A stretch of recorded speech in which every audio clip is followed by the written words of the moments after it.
Asia dumps Putin, China turns its back. Beijing no longer wants to save the Kremlin. Kazakhstan, China and Turkey are making deals behind Putin's back while his empire falls apart. Russia is stuck in war, losing allies, money and power. Central Asia is breaking free, building new ties with the West and leaving Moscow isolated. China, Putin's last hope, is walking away. The great friendship is over and the so-called Second Army of the world is now a global failure. Welcome to Ukraine Today. I'm Zorislava Kolesnikova and tonight we dive into Putin's biggest nightmare. China turned its back on Russia. Beijing cuts gold imports, Kremlin in shock. China has finally turned away from Russia and even Putin's friend number one is walking out. The biggest buyer of Russia's raw materials, who for years kept Moscow's collapsing economy alive, has now slashed coal imports, leaving Russia's mining industry on the brink of ruin. As reported by the Center for Countering Disinformation, in the first half of 2025, Russia's coal exports to China dropped by 25% and in the second quarter by a staggering 33% year-on-year. As a result, the coal mining industry is on the verge of collapse, which is already officially recognized. The Russian Ministry of Energy has warned that 51 enterprises out of 179 are under threat of closure. For the Kremlin, this is a real shock. Half of Russia's entire coal exports went to China. But now even this market is slipping away. Putin's so-called pivot to the east, once his proud strategy, is turning into a disaster before his eyes. Beijing is no longer saving Moscow. China is switching to its own energy sources and new partners, while Russian companies are drawing in debt. Loans are getting closer, logistics are breaking down, and production is failing. The Russian economy is paying a high price for armed aggression against Ukraine. The crisis trends in the coal industry only confirm the deep structural problems of the Russian economy, which are exacerbated by international isolation and war. Russia is now left without markets, without money and without a future. Even China, once called its strategic partner, is openly putting away. The empire is crumbling and Putin's turn to the east has ended in yet another death, and for the Kremlin. Every voice matters. Join our community, support independent journalism and help us bring you the truth from Ukraine. Become a member of Ukraine Today. Join us now. Kazakhstan and China are waving a web behind the Kremlin's back. While Russia is drawing in its war against Ukraine and desperately trying to keep even a trace of influence, its former partners are making deals behind Moscow's back. Beijing and Astana have signed over 70 agreements worth more than $15 billion, and not a single one goes through Russia. According to Ukrainian's Foreign Intelligence Service, Kazakhstan and China have signed major commercial contracts covering energy, transport, metallurgy, agriculture and high technology. The expanding cooperation between Beijing and Astana highlights China's growing role in Central Asia and Kazakhstan's decreasing dependence on Russian routes and energy influence. The biggest blow to the Kremlin, the launch of the Trans-Caspian International Transport Road, the new trade corridor connecting China to Europe without crossing Russian territory. The road passes through Kazakhstan, the Caspian Sea, Azerbaijan, Georgia and Turkey. Experts expect cargo volumes to grow from 2-3 million tons to 10 million tons within just a few years. Just is the direct alternative to Russian logistics, and Beijing is sending a crystal clear message: Central Asia, not answers to China. In the energy sector, Chinese giants China Power, China Energy and China Huadian Corporation are joint projects to build renewable power plants and a new terminal power stations, while CNPC will help modernize the Shinkment oil refinery. In industry, China is launching a new car plant in Almaty, where Great Wall, Cherry, Kangan and Beat electric buses will be produced alongside a major metallurgical project by Finjan Heinyan Investment. This is not just economic cooperation, it's a geopolitical shift. Astana is openly choosing Beijing over Moscow. China moves quietly but ruthlessly, taking from the Kremlin everything: its influence, its partners and its trade routes. The message is clear: where Russia once ruled, China now builds. China, Putin's last hope, Beijing, the only power still keeping Russia's economy alive, is now pulling back. The great partnership is cracking. China profits while Russia sinks. Even Putin's last friends are losing faith. How long will Beijing keep saving the Kremlin, and is this really the final lifeline for Russia's collapsing empire? China is Russia's main partner, helping it keep its economy afloat and wage war in Ukraine. They shouted that, "Well done." Clearly, yes, well done. Hooray! On the Chinese one. I'm spreading out. On the very Patelzhan, Children's contacts with President Vladimir Putin in various forms on the platform of the dynamic and long-term development of Chinese-Russian relations. Thank you very much. But is that really the case? After all, at the same time, China denies selling weapons or components to Russia, and Chinese banks have stopped transactions with Russia because of sanctions. These are Pairs threes tens of millions of Chinese soldiers. That would be just what we need right now. But Why do you think so? why not? Why? Do you really think only soldiers should die? Just look at the Belgorod region. I think how much we lack the Chinese people's army.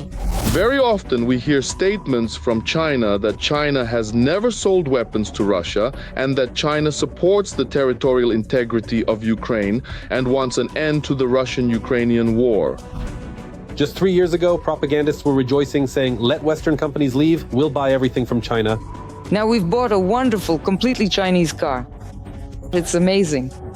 Many times cheaper than the cars we used to buy before. I bought myself 3 pairs of Gucci shoes. 2,000 rubles each. Wonderful. Probably made somewhere in China as well. I hope here too. Fake, of course. As a matter of principle, I only buy fakes now. There's not even any need to comment on how that turned out. And that so-called Chinese support for the Russian economy resulted in the bankruptcy of Russian manufacturers. And just look at what, for example, the soldiers are using. What, are they using Russian-made vehicles? You have to be a real patriot to drive a Patriot, because it costs a fortune. It breaks down all the time, and the spare parts are insanely expensive. That's why the guys drive Chinese vehicles. And now they need motorcycles. Russian ones aren't available. For some reason, that's how it turns out, right? There are very few Russian ones. Actually, there are none at all. So what are we even talking about? No, there are no Russian patriots at all. What, you didn't know that? If you look at the Russian Federation from an economic perspective, they're simply used as a basic sales market. Except for, let's say, the military industry, which is a significant sector. But as for civilian engineering, its presence has practically been reduced to absolutely zero. And Russia has literally turned into a raw materials appendage for China. By the way, Foreign Minister Lavrov came up with a very apt metaphor calling Putin Xi Jinping's footstool. As they say in the East, a guest follows the host's step. So all the programs, of course, depend on the gracious proposals that the Chinese president and his team have made to our president. And basically, from an economic standpoint, all China needs is cheap raw materials, which, by the way, Russia possesses in vast abundance. It's not just natural gas and crude oil, but also significant reserves of lithium, extensive timber resources, numerous valuable metals, and in fact, a substantial amount of gold as well. In other words, all the things that are then used in China itself to produce goods for the entire world. Moreover, this situation manifests itself in completely different aspects. In China, new official geographic maps have been approved on which part of Russian territory, the Bolshoi-Ussuriysky Island, is recognized as Chinese territory. In fact, the Chinese have already settled huge parts of Siberia and turned the territory into their own colonies. The Chinese dragon is unlikely to stay within its own country, simply because, by the way, it actually has certain historical claims to a significant part of our Far East. Then that's a fact. Of course, at first there was enthusiasm, but gradually it faded, and eventually we all realized that Asina had become a Chinese colony. It's simply a slave-owning enterprise, a slave camp, or a prison, if you will, where they put overseers to keep the workers in line. Because the resentment is still there, no matter what. and the workers went out in Asina to protest with the slogan, Asina is not China. And they also they regularly threaten, saying that you won't be able to get a job anywhere in this city. Here's your black mark. So sit quietly and keep your mouth shut for your 15 to 30,000. They are very good at waiting. And this ability to wait, it's also about the integration of the Chinese into the territory of the Russian Federation. And this, in fact, is already essentially an annexation. Moreover, if you pay attention, on some Chinese maps, certain regions of the Russian Federation are already labeled with Chinese names. Well, listen, why would you even need to declare war for that? Russian television is already showing segments about how to find a Chinese husband. And in Russian schools and government institutions, Chinese language is being actively studied.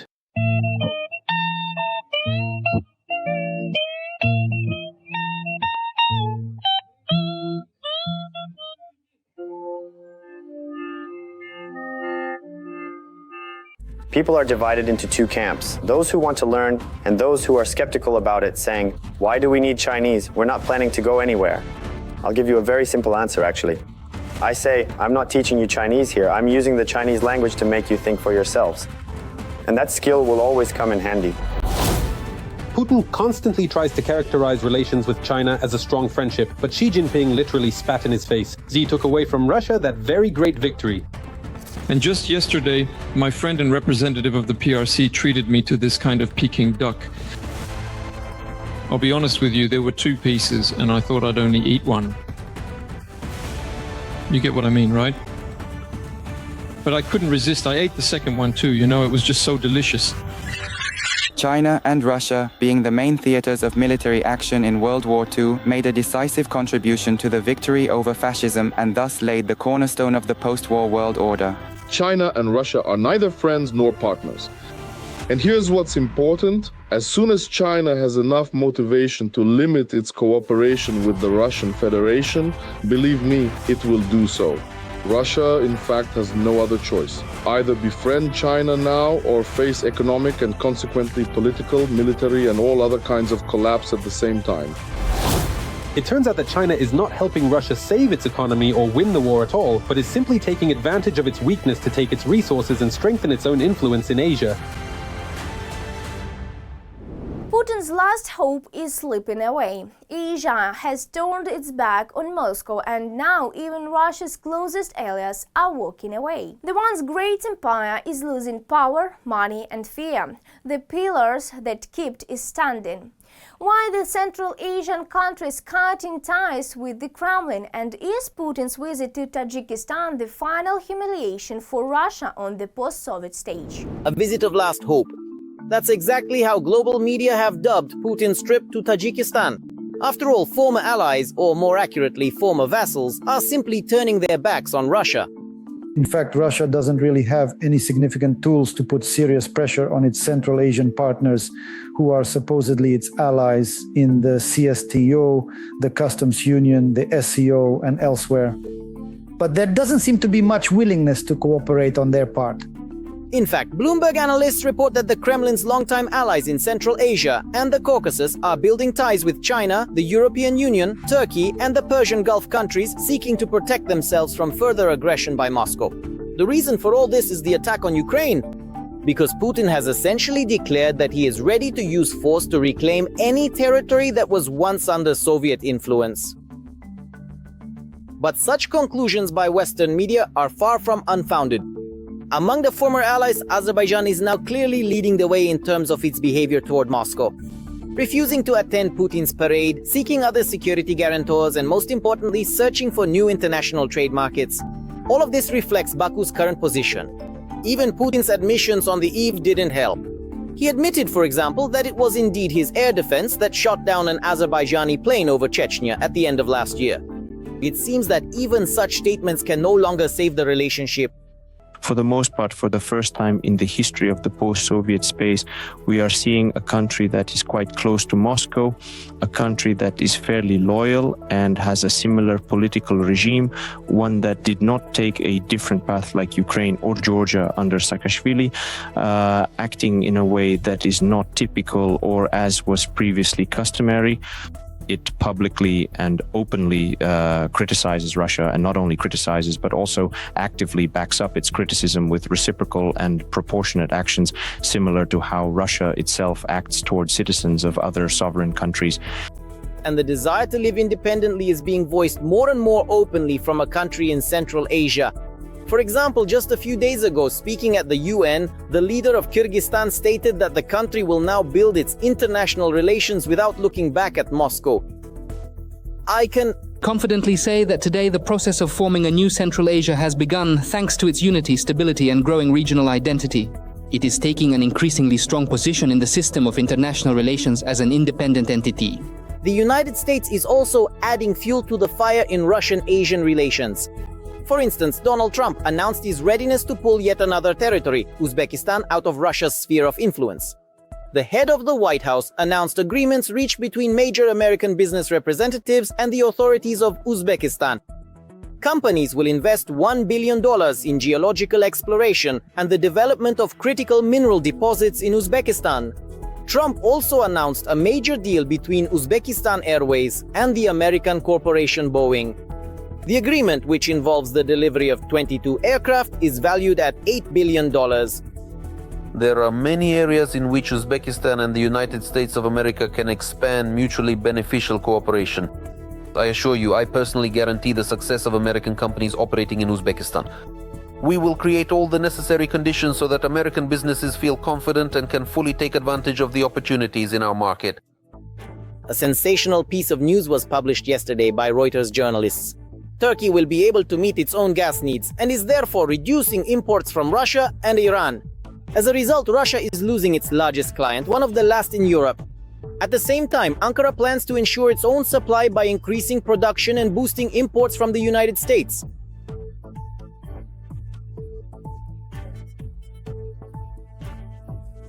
Of course, as always, Turkey will use its Eastern diplomacy to play both sides, either appealing to emotions or seeking benefits, bit by bit. Eating the elephant piece by piece, just like China. For example, China has stopped supplying Russia with high-precision equipment, which Russian manufacturers are now openly stating. In particular, the owner of the company Tatpromstan, Ildar Nuryev. The head of Ukraine's National Security and Defense Council, Oleksiy Kovalenko, said that active negotiations are currently underway between Beijing and Washington on strategic rapprochement, which could ultimately have catastrophic consequences for Russia. China, a major global power, is in no immediate hurry to supply those very same crucial dual-use products and essential technologies to Russia, a nation that very much desires and desperately needs these items for its ongoing efforts and economic stability. These are essential semiconductors, critical components, specialized machine building equipment, and large sophisticated machines specifically used for the construction of self-propelled artillery. These are specialized industrial machines primarily used for the comprehensive production of ammunition, essential components for gunpowder and various explosives, and a range of other manufactured goods, including robust protective plates for body armor designed for military personnel. So, China, acting in its own interests, is already putting obstacles in Putin's way when it comes to Russia's attempts to form gas alliances with Central Asia. Since the beginning of this year, Gazprom's attempts to build domestic gas networks in these countries have been failing in a rather surprising way. And analysts explain this is not without Beijing's involvement. China has shown its lack of interest, made it clear, and somehow all these projects suddenly started to stall, and they are now facing certain contradictions, both economic and some technological and logistical reasons as well. Sometimes the roads aren't being built properly, and sometimes the standards aren't being met, or something else goes wrong. Then the political will in the Central Asian countries has shifted a bit. They've started saying that they can supply oil and gas to China on their own without intermediaries or help from Russia. And they don't need Russian volumes to secure their own shares in the Chinese gas market. At the same time, to the average person, it might seem like there's no break in relations at all. The leaders of Central Asian countries regularly meet with Putin, and if you listen to Russian propaganda, it sounds like cooperation is only growing stronger. According to analysts, the main reason for this behavior remains the issue of migrants. This is a very serious factor that forces Central Asia to take Russia into account and to be more conciliatory, even in the current situation. The fact is that millions of labor migrants work in Russia.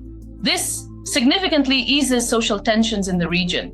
Because if this generation, millions of people were to return, for example, Uzbekistan has 2 million, Kyrgyzstan 1 million, and so on, if they were to come back to their countries, those countries would not be able to provide them with decent jobs and wages. As a result, social discontent could arise in those countries. However, as soon as new ties with the West strengthen and gain momentum, the migrants themselves will begin to return home. After all, the nature of deals with Western partners is not about kickbacks and percentages, but about legitimate enrichment at the state level, not just for individual officials. And the choice of whether to live in a sanctioned Russia or in their own country with prospects will no longer be an issue. That's all for today on Ukraine Today. If you believe the truth must be louder than propaganda, like, share and subscribe. And if you want to help us keep exposing the Kremlin lies, become a sponsor and stand with our team. Your support keeps us on the information front line, uncovering the truth, defending Ukraine and showing the world what's really happening. Stay informed, stay strong and stay with Ukraine.